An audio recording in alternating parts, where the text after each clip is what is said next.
Welcome back to the Fuse Podcast, where we spark change through conversation. My name is Max Nelson, and today we're going to be discussing spirituality in our modern world and the factors that play into various extremist groups that utilize spirituality to commit violent acts.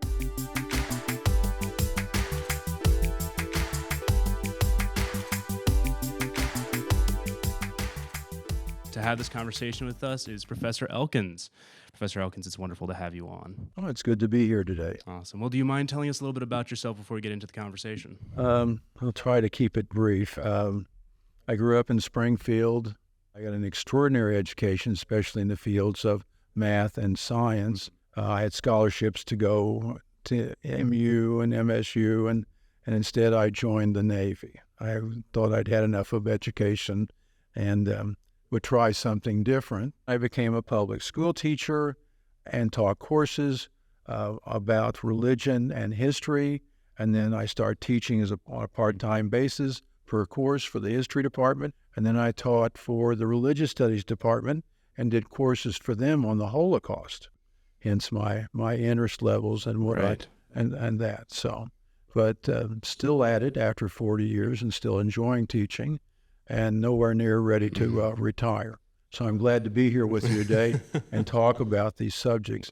So I just want to go ahead and ask that first question of how do you define spirituality and what role does it play in your life today?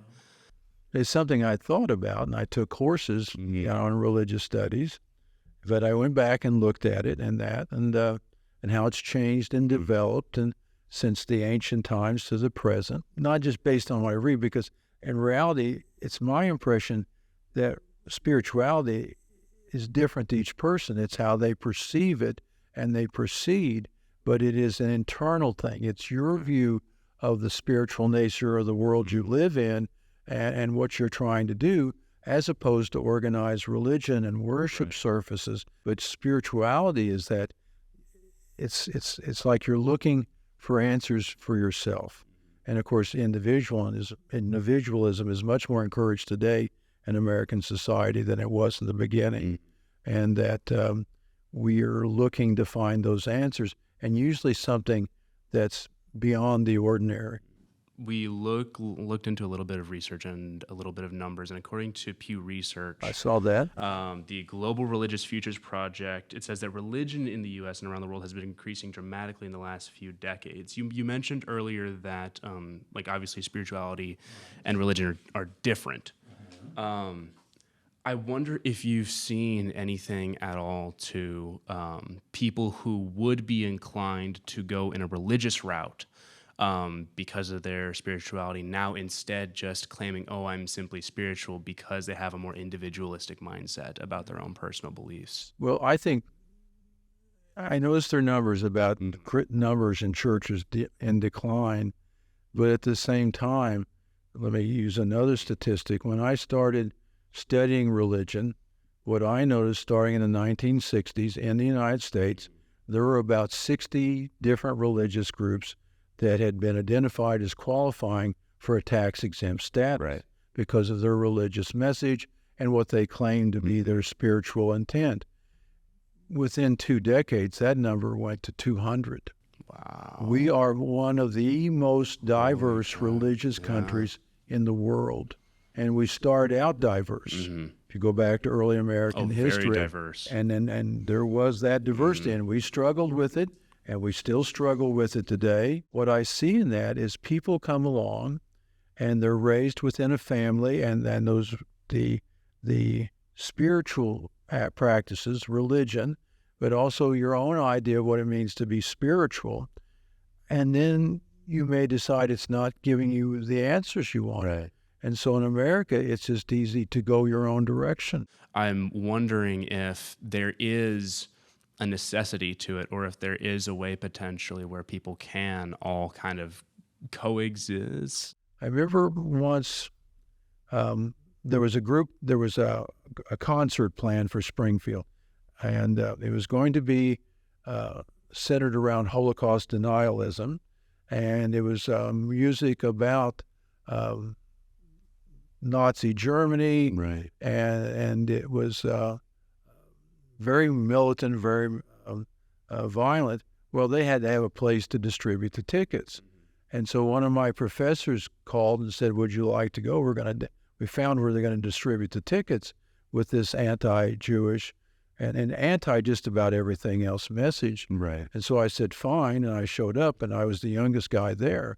Most of the people there to protest were much older and came from a wide range of religious groups, but they were there because of their message. Yeah. And of course, their argument was, we're not telling you can't, but at the same time, we're telling you we disagree with you, and we have the right to disagree with you. Yeah. In public about what you're doing with this music. And the Holocaust denial movement's all over the media. Yeah. Iran has international conferences on it. Wow. And of course, you notice I have one sheet of yellow paper. It's one I copied. This is over increases in anti-Semitism over the last 3 years. Significant increases. How much? Well, Very. And you have to understand, these are people that report those instances. And so there may be a significant number more who just don't report. But in 2020, in the United States, and these break down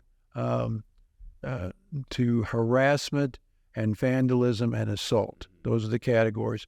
But in 2020, there were 2,026 instances with harassment or vandalism or assault. In 2021, there were 2,717. And this last year in 2022, there were 3,697. That's an increase of almost 100% from 20.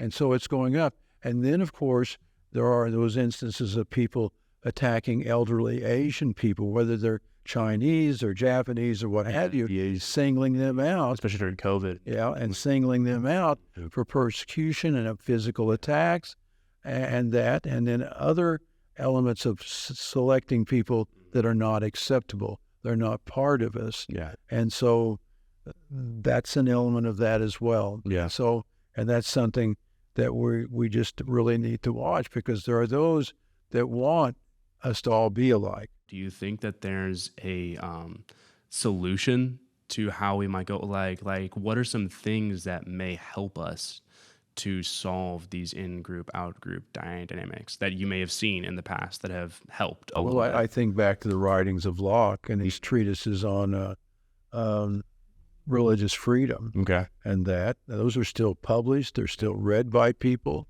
And where churches actually exhibit what they stand for. And I think of in the Black Lives Matter movement, there were a whole lot of folks who came out to support it, right? A lot. And I think people were stunned by that. And some of them were for religious purposes, and others were for personal reasons, but that we're all part of a bigger picture here. And if we don't start treating each other better, then they're going to start singling us out. So do you think it's almost an issue of we just have to find something bigger than the differences to make us come together? I think so. Yeah. And sometimes that's when we're our best. That belief that there are things that should be fought, that you cannot allow evil to exist, who was the British philosopher Edmund Burke. All that is necessary for evil to triumph is for good men and women to do nothing. Yeah. Okay, you have to stand up. You have to be counted. I wonder what kinds of echoes that rings out. Well, you get to see it over and over on the network news. Right. Oh, yeah. And then you have to make sense of it. And what I've told my students is that you just have to step back away from it and think about what it really means. Right. And if it's the kind of existence, kind of life you would like yourself to be a part of. Well, and then you're talking about that very, very simple principle of like how do you deal with conflict just generally? Yeah. And once people begin to lose a grasp of how you just have a conversation where you disagree with people, that's right. That's when the real issues start to come out. The decline in civility. Oh, exactly. But at the same time, in my classes, we start right off at the beginning, and I say, well, you guys are going to all have different perspectives on this. I remember when I taught high school at Central High School, and I'd have honors classes with 30 students. And then I said, we're going to do a survey, and I'm just going to have you write this down. I don't need your names, but I want you to write down the particular religious group you belong to. and then I'll just do the statistics on it. Right. Well, on a group of 30 students in a community the size of Springfield, we'd have at least 12 or 15 groups represented. And I'd just say, well, what does that tell you?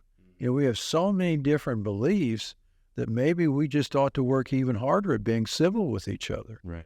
And listening to each other and see how we can come to a better understanding of how to continue from here.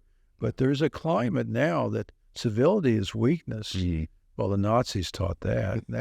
That's a part of fascism and the ideology of fascism. And so that's something I hope in the next election that we will try to address. Okay, I would love to go back just a little bit.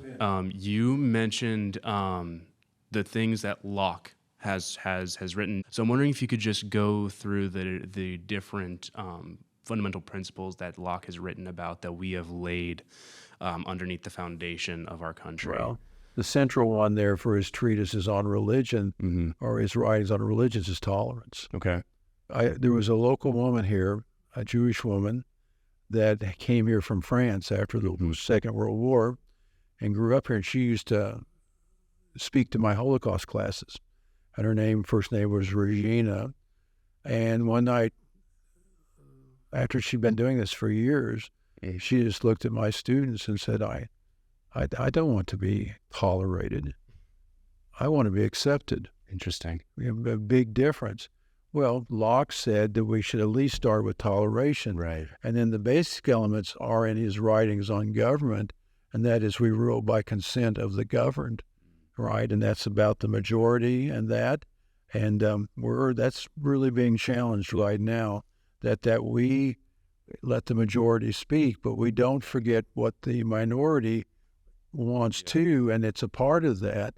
And then, of course, he said those three basic rights: life, liberty, and not happiness. That's Jefferson, the Declaration. It's property. It's property. And those are the basic things. But I think in some ways we moved life and liberty. And for people of color and other minorities that have been persecuted, those are still big deals because they're not there. They're just not there yet. And then property is part of where people have been taken advantage of. Right. And there are things that should be changed and made better. And so those principles still are as valid as they were when he wrote them in a very different world. Yeah. And just that willingness to listen to other people and to accept them. When it comes to spirituality, and especially like the spiritual majority, how do we avoid the tyranny of the majority, like in this country or in other places? What systems have you seen put in place that might work? I can remember when I was at Central, I was the sponsor for a group that at that time I don't think they used all the letters, but it was gay students, right? And that came under the Fair Use Act of 1967 under LBJ, that if you have a public facility, that everybody wants to be a part of an organization or group should be able to use those, Right. as long as they observe the rules. And so this group of students asked me to be their sponsor, and I said, I'd love to. Right. And then, of course, I was told by the administration, these are the guidelines. I said, well, we won't break those. And then so we did that. But I started getting phone calls from some of my brethren, right, members of my church, that they had heard that I was sponsoring a group that supported gays and lesbians, and what was I thinking? And I said, well, they're going to be citizens of this country just like your children, and my job is to educate young people. Do you think that there's a bit of a moral obligation there for the people who do have the ability and who do have the education to exhibit this kind of, well, I'll use the word tolerance, but to engage with people? Do you think that there's a moral imperative there for us to reach out? Yes. In this way? Yeah. Elie Wiesel wrote about that, about it's important for us to reach out and help others. In those times, there was darkness everywhere. In heaven and on earth, all the gates of compassion seemed to have been closed. The killer killed and the Jews died, and the outside world adopted an attitude either of complicity or of indifference.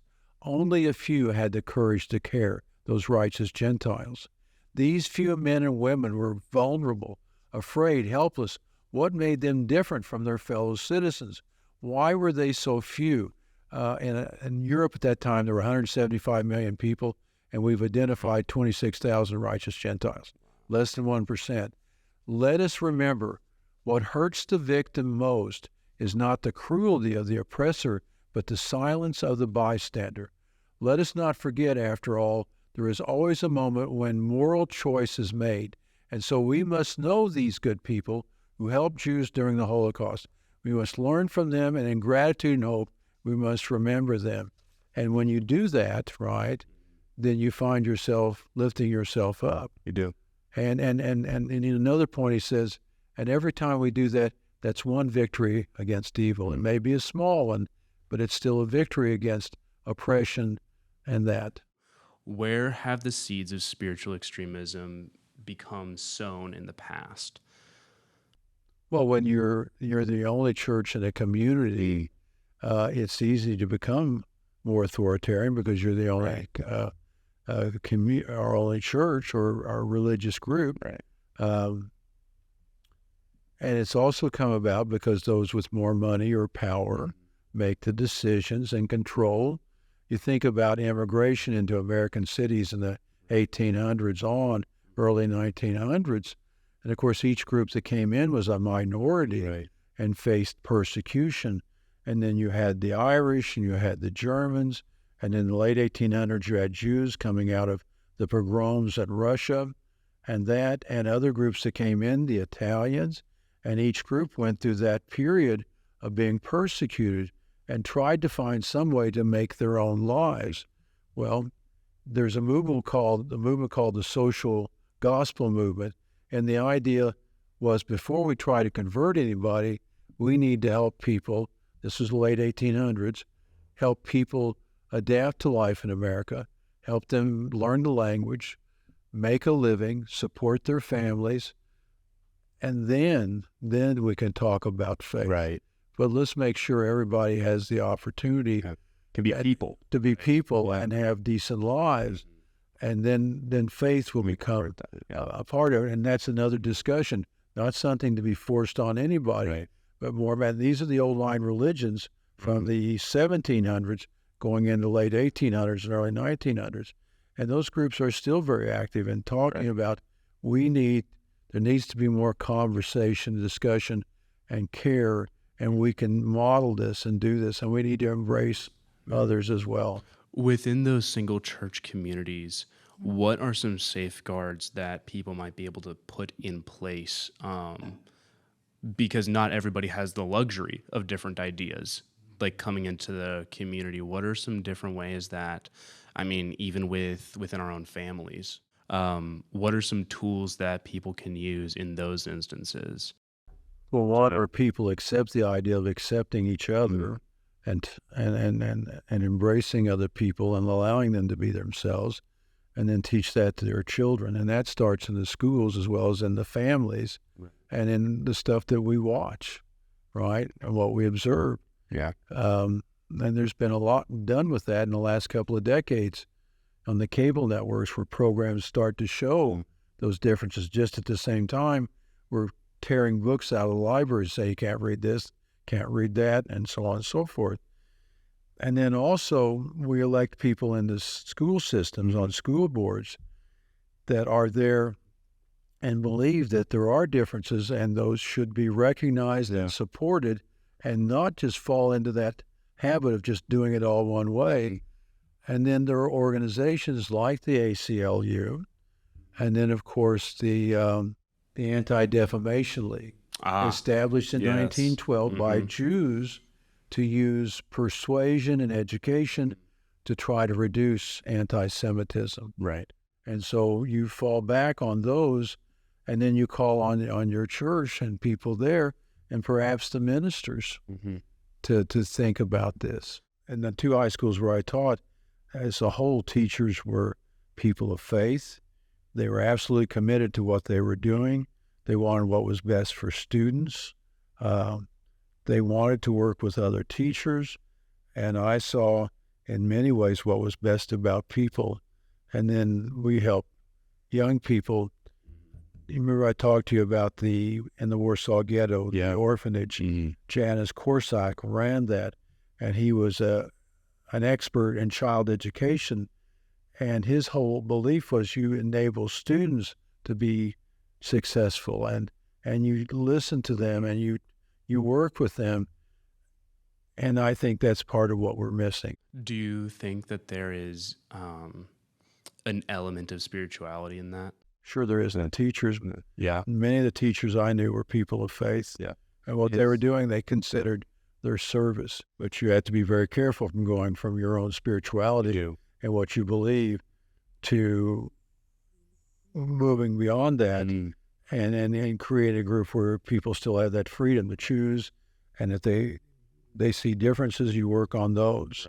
Right. And then that people are accepted for who they are. Yeah. Yeah, well, I mean, I think that if you understand spirituality, but then you don't allow yourself the influence of other people, that's when you get cults. Well, there are always people desperate to have answers, and they just hope somebody will step up and take charge. Yeah. Which I've always encouraged my students, you need to think about before you commit to a cause, what it really represents and what it stands for, and about how it's going to affect your life.